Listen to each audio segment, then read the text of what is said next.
Salam, selamat pagi Bapak, Ibu, Saudara, serta rekan-rekan yang saya kasihi di dalam Tuhan Yesus Kristus.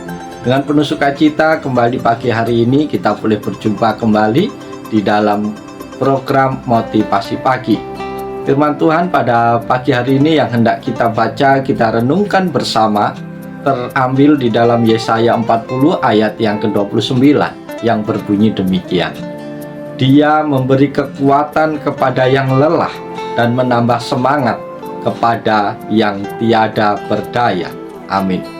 Bapak, Ibu, Saudara yang dikasihi oleh Tuhan Yesus Kristus, ketika menghadapi beban hidup yang berat, ketakutan karena merasa kita tidak mampu, tidak bisa melewati pergumulan, bahkan bayang-bayangan yang buruk akan terjadi bisa saja muncul dalam diri kita. Bahkan jika kita lebih dalam lagi, kita bisa saja berpikiran buruk tentang Tuhan, yang menganggap Tuhan tidak adil, Tuhan tidak tahu, Tuhan tidak melihat, Tuhan tidak peduli akan hidup kita.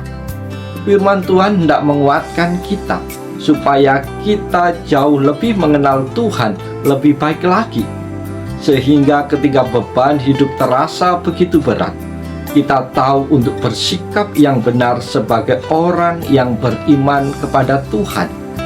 Saudara-saudara terkasih, nats firman Tuhan pagi ini menyapa umat Israel di tengah penderitaan, di pembuangan. Di permulaan pasal 40, firman Tuhan berkata, hiburkanlah umatku, bahwa keselamatan Tuhan akan datang.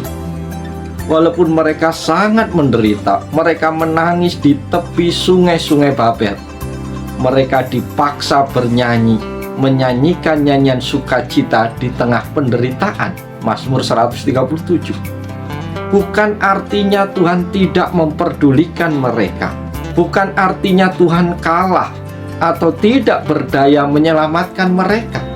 Tetapi Tuhan mau sadarkan umatnya bahwa pembuangan menjadi pelajaran yang berharga bagi umat Israel, agar mereka sadar dan kembali melihat dan mencari dan memandang Tuhan. Jika mereka menjadi bangsa yang terbuang, itu adalah akibat dari dosa mereka, dan Tuhan mengizinkan itu terjadi.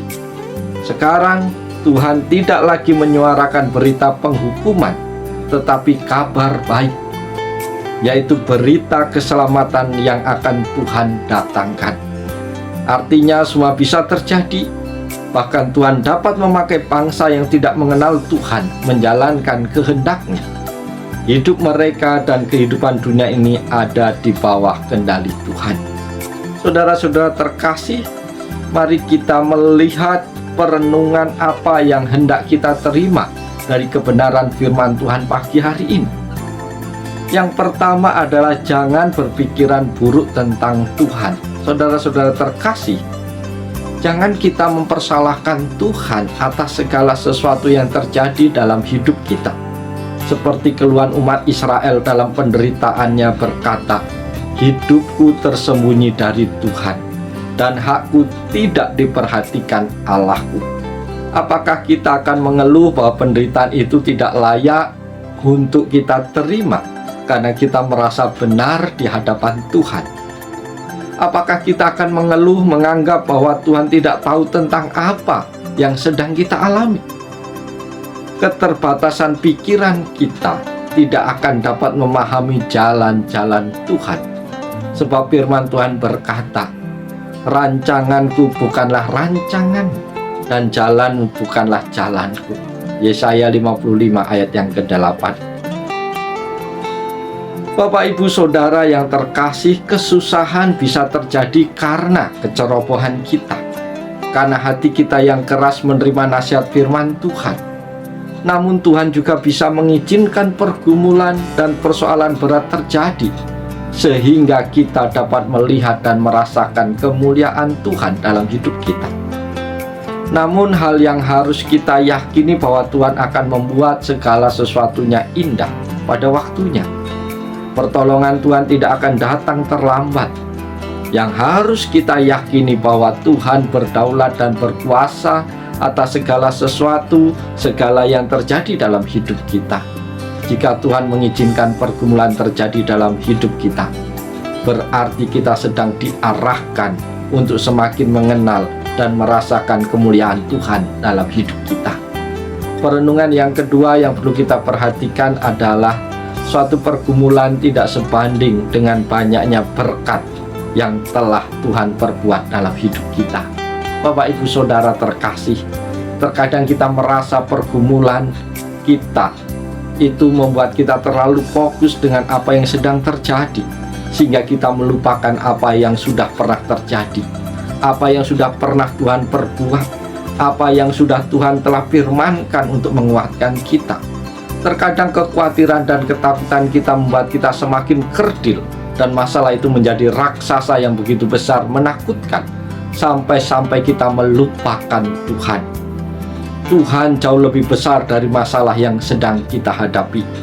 Itulah sebabnya firman Tuhan mengingatkan umat Israel, tidakkah kau tahu, tidakkah kau dengar, Tuhan adalah Allah yang kekal, yang menciptakan bumi. Mengapa hanya karena satu pergumulan dapat mengombang-ambingkan hidup kita? Apakah kita telah lupa bahwa ada Tuhan yang selama ini tetap setia memberkati kita?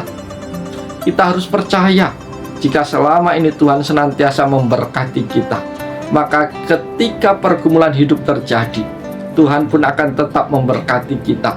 Maka ketika pergumulan itu datang, maka kita diajak untuk merenungkan dan mengingat kembali segala kebaikan yang telah Tuhan perbuat dalam hidup kita. Apa nasihat yang telah firman Tuhan selama ini kita dengar akan memberi kita keteguhan dalam menghadapi persoalan kita, bahwa ternyata pergumulan yang sedang kita hadapi tidak seberapa dibandingkan dengan kebesaran dan kebaikan Tuhan dalam hidup kita. Perenungan yang ketiga pagi hari ini adalah pengharapan kepada Tuhan adalah kekuatan kita untuk menghadapi pergumulan. Bapak, Ibu, Saudara terkasih, dalam nats firman Tuhan ini berkata, orang-orang muda menjadi lelah dan lesu, dan teruna-teruna jatuh tersandung. Artinya orang muda yang dikenal dengan kekuatannya pun ada batasnya, maupun teruna yang dikenal dengan kelincahannya tetap saja bisa tersandung. Jika kita menghadapi pergumulan hidup hanya mengandalkan kekuatan kita, maka kita akan lelah dan dapat tersandung jatuh. Tidak semua hal dapat dibeli dengan uang, jabatan, tidak semua hal dapat dihadapi dengan mengandalkan pikiran dan kemampuan. Uang tidak akan menjamin kita dapat terhindar dari masalah. Uang tidak dapat menjamin kita dapat menyelesaikan pergumulan-pergumulan hidup kita. Seperti umat Israel di pembuangan, mereka tidak memiliki apa-apa, seakan lepas dari pergumulan hidup. Di pembuangan adalah kemustahilan. Mereka tidak memiliki apa-apa, mereka tidak memiliki pengharapan. Namun firman Tuhan berkata lain, sebab Tuhanlah yang mendalikan hidup ini. Pengharapan untuk dapat lepas dari pergumulan hidup ada pada Tuhan, bukan pada kekuatan dan kemampuan kita. Maka di dalam nats firman Tuhan, Tuhan berkata, tetapi orang-orang yang menanti-nantikan Tuhan mendapat kekuatan baru. Mereka seumpama raja wali yang naik terbang dengan kekuatan sayapnya. Mereka berlari dan tidak menjadi lesu. Mereka berjalan dan tidak menjadi lelah. Pengharapan pada pertolongan Tuhan tidak akan sia-sia. Tuhan yang menguatkan kita menghadapi pergumulan hidup kita, dan Tuhan juga yang akan memberi kelepasan bagi kita dari berbagai pergumulan hidup. Orang yang menanti-nantikan Tuhan artinya adalah orang yang selalu berharap kepada Tuhan akan dimampukan menjalani pergumulannya, sebab kita tahu bahwa kesudahan dari pergumulan kita adalah kebaikan yang sudah direncanakan oleh Tuhan. Oleh sebab itu, Bapak Ibu Saudara terkasih, biarlah melalui perenungan firman Tuhan pagi hari ini kita semakin yakin dan percaya berjalan melangkah bersama dengan Tuhan. Sebesar apapun tantangan yang akan kita hadapi, asal kita bersama dengan Tuhan, kita akan memperoleh kemenangan yang gilang gemilang bersama Tuhan. Oleh sebab itu, Mari kita jalani hari dengan sukacita, dengan penuh semangat, karena ada Tuhan yang bersama dengan kita. Oleh sebab itu, selamat pagi, selamat berkarya. Tuhan Yesus menolong, Tuhan Yesus memberkati Bapak Ibu Saudara semua. Salam haleluya, amin.